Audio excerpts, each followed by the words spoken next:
Inilah video klarifikasi dari DJ Panda tentang rumor yang mengatakan kalau ia tidak mau bertanggung jawab atas kehamilan Erika Carlina dan mengancam Erika Carlina. Di video ini DJ Panda mengaku sudah pernah membicarakannya dengan Erika Carlina perihal anak yang ada dalam kandungannya.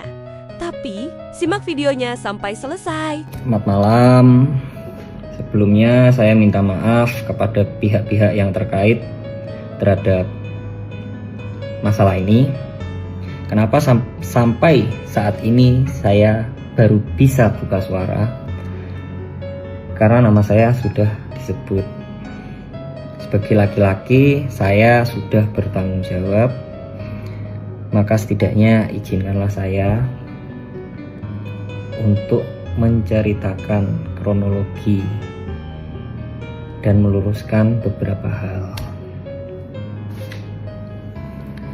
Awal mulanya ketika saya itu kenal Erika adalah melalui live TikTok.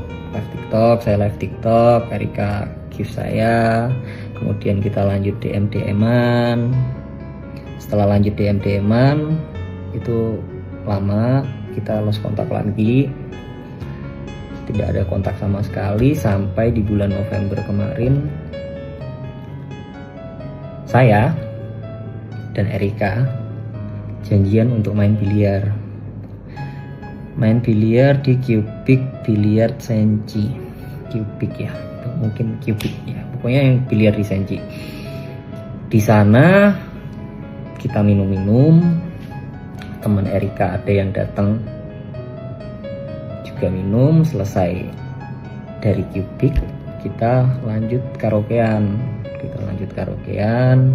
Di karaokean kita minum-minum. Pada saat itu sebenarnya saya sudah merasa mabuk karena saya sudah tidak pernah minum alkohol lagi, dan sebenarnya saya tuh nggak doyan sama alkohol. Saya udah berhenti minum.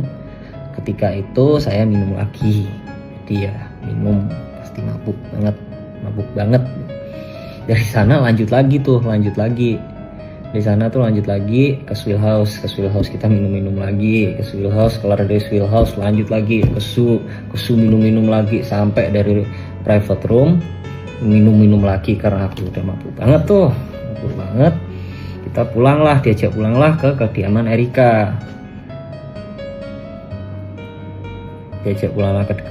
Erika. Dibilang jangan pulang, kan aku di sini aja. Oke. Besokannya saya kan punya job di Batam. Besokan harinya saya berangkat ke Batam. Pada saat itu kita masih intens, cacatan kita masih intens. Kita masih video call bareng gitu kan. Tiba-tiba Erika ini samperin aku. Saya tidak tahu. Tiba-tiba Erika itu samperin aku udah sampai di Batam. Akhirnya nemenin saya perform, minum juga.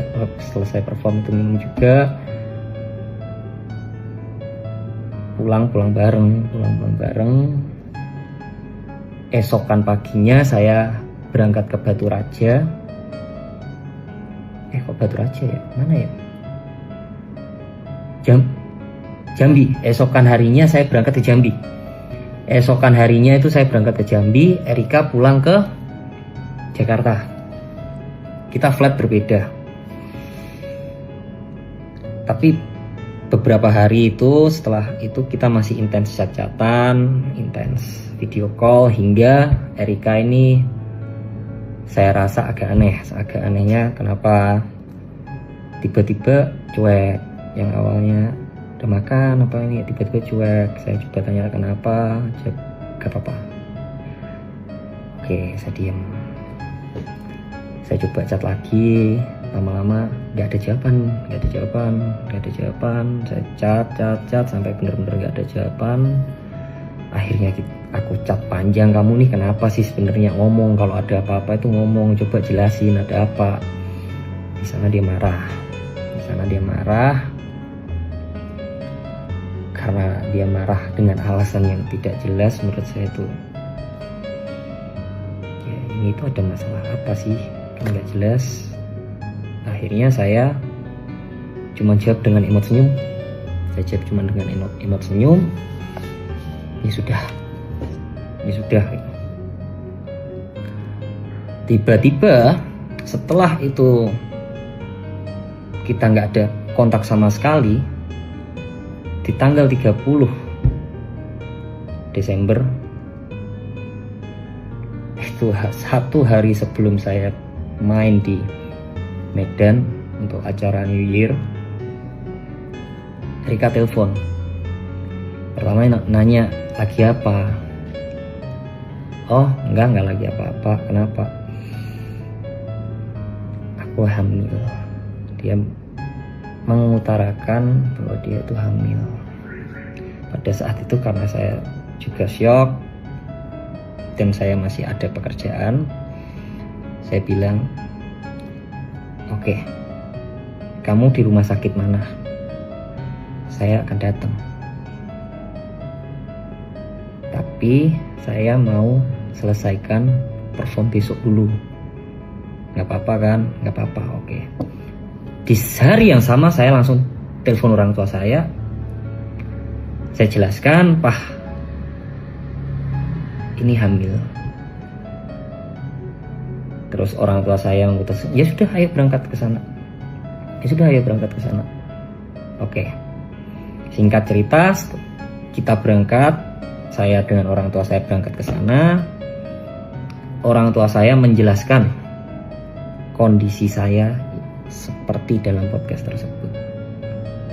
Dan di sana Erika sudah berkata kepada orang tua saya bahwa dia bisa menerima kondisi saya. Kemudian orang tua saya ya bilang, ya sudah, jalanin aja. Oke, akhirnya kita jalanin. Setelah kita jalanin, kita berantem. Pertama kali kita berantem adalah masalah charger. Masalah kabel charger, guys.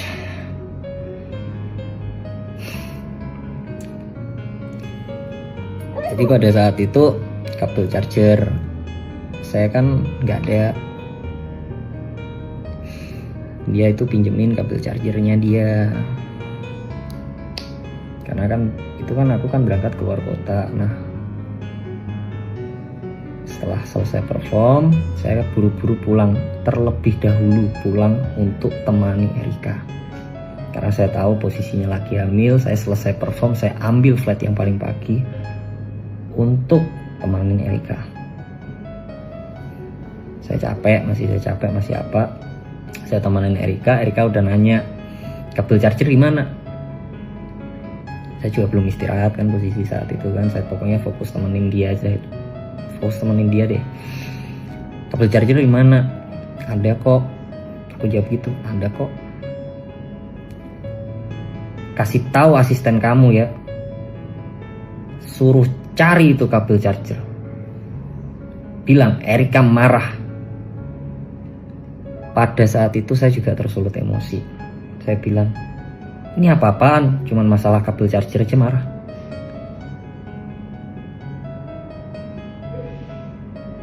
Selesai masalah itu, kita diem, akhirnya berbaikan lagi, jalan lagi. Setelah jalan lagi, pagi hari kita mau keluar bareng. Di pagi hari itu kita mau keluar bareng.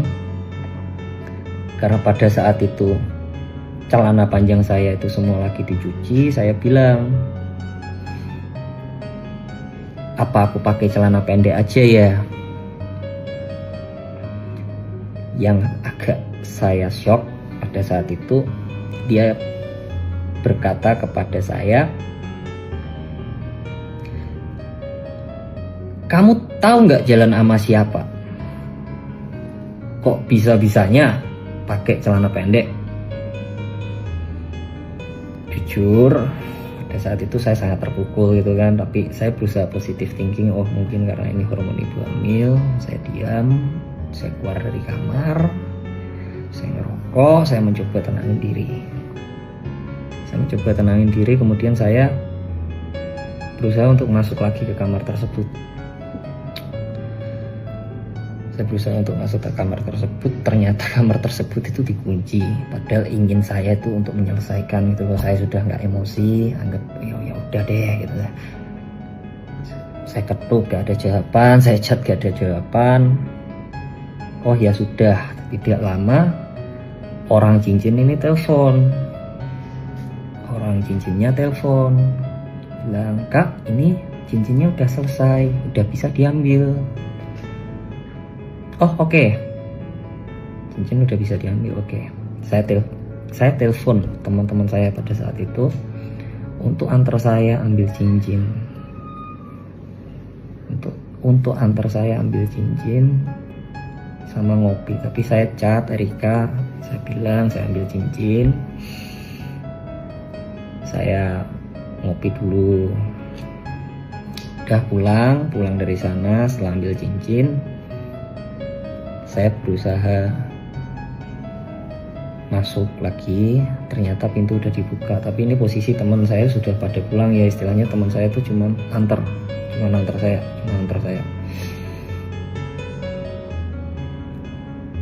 Saya masuk ke kamar. Niatan saya itu untuk bikin mood dia seneng dulu itu. Ini loh cincin udah jadi.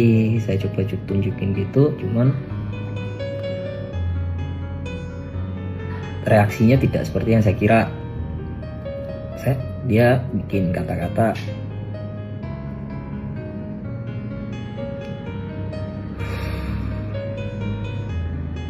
"Saya sepertinya tidak bisa melanjutkan hubungan ini.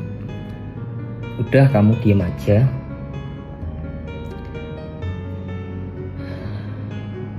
Biarkan saya yang bertanggung jawab. Kalau bisa, tidak usah ada orang yang tahu ini anak bapaknya siapa."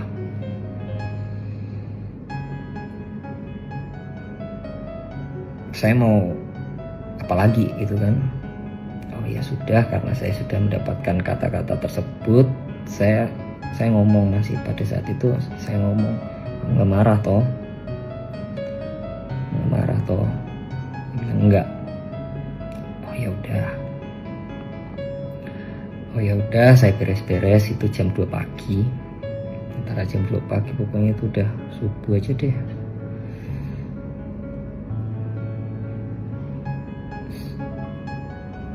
Saya telepon teman saya.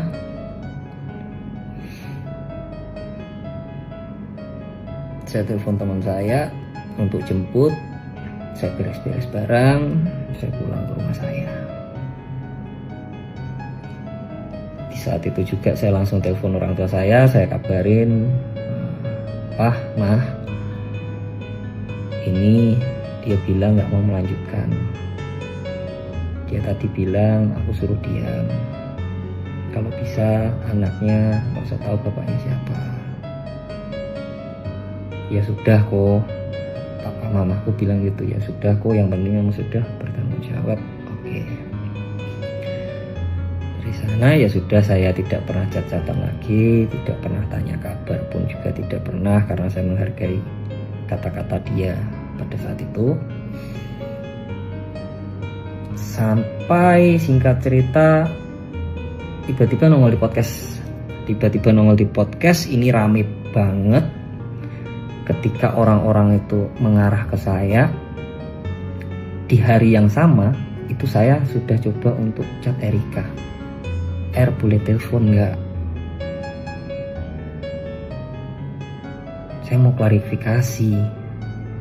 Tapi ini aku cukup klarifikasi ke kamu, nggak perlu klarifikasi ke sosmed. Aku tanya lagi, bisa telepon nggak? Hingga saat ini itu tidak ada jawaban. Kemudian untuk masalah pengancaman, saya sebenarnya tidak tahu menahu tentang grup 19 orang tersebut. Cuman apabila ada kata-kata saya yang menyakiti hati saudara, menyinggung saudara, maupun menyakiti saudara, saya minta maaf sebesar-besarnya. Dengan rendah hatinya saya minta maaf sebesar-besarnya, karena saya juga mendapatkan kecangan. Saya mungkin juga sedang emosi, saya kilaf, saya dapat dorongan dari luar. Sekali lagi saya mohon maaf sebesar-besarnya. Sekian klarifikasi saya. Saya minta maaf banget buat fans-fans saya. Saya minta maaf banget sudah mengecewakan sekali. Dan terima kasih selama ini sudah selalu support saya. Terima kasih buat orang-orang yang sudah support saya. Saya cuma ingin meluruskan hal-hal yang